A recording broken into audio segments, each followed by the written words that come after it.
প্রধানমন্ত্রীর মেয়াদ নির্ধারিত থাকার নজির কোনো দেশেই নাই। সালাউদ্দিন সাহেব, আপনি ঠিকই বলছেন। আপনার কথায় অনেক যুক্তি আছে। বিশ্বের অনেক দেশেই দীর্ঘমেয়াদী শাসন টিকিয়ে আছে, যেমন রাশিয়া, চীন, তুরস্ক, হাঙ্গারি। কিন্তু তারা টিকিয়ে রাখছে উন্নয়নকে, প্রযুক্তি আর শক্তিশালী প্রতিষ্ঠান দিয়ে। আর আমরা এখনও প্রযুক্তির দিক দিয়ে হাজার বছর পিছনে। আমাদের দেশে এখনও শিক্ষা মুখস্থ নির্ভর, মিডিয়া নিয়ন্ত্রণ, বিচার ব্যবস্থা প্রশ্নবিদ্ধ। উন্নত দেশগুলোতে সরকার পাল্টায় কিন্তু দেশ চলে। বাংলাদেশের সরকার পাল্টালেই যেন সব ভেঙে পড়ে, কারণ আমরা দল নয় বরং ব্যক্তির মুখ্যপেক্ষী, আদর্শ নয় শুধু নেতার দরকার। আজ যেখানে উন্নত দেশে 12 বছরের বাচ্চা রোবট বানায়, অ্যাপস ডেভেলপ করে, সেখানে আমাদের বাচ্চারা সারাদিন ফ্রি ফায়ার আর টিকটক নিয়ে আসক্ত। স্কুলে ছাত্র প্রেমিকা নিয়ে ব্যস্ত, আর প্রেমে ব্যর্থ হলে আত্মহত্যার চেষ্টা। একটা জাতি যখন ছোট বয়সে এই চিন্তা করা ভুলে যায়, তখন বড় হয়ে শাসন ব্যবস্থাকে প্রশ্ন করাও ভুলে যাবে।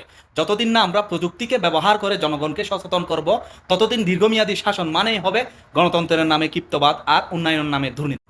এই ব্যবস্থায় বাংলাদেশে যতদিন না সরকার বছরের পর বছর টিকিয়ে যেতে চায়, তাহলে সেটি জনগণের ইচ্ছায় নয় বরং নির্বাচনের নাটক, দমনপিনীর ফল হতে পারে। তো আপনার কথার যুক্তি অবশ্যই আপনি পেয়ে গেলেন।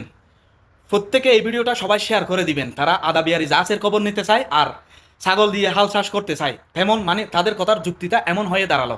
ভিডিওটা ভালো লাগলে অবশ্যই শেয়ার করে দিবেন। ধন্যবাদ।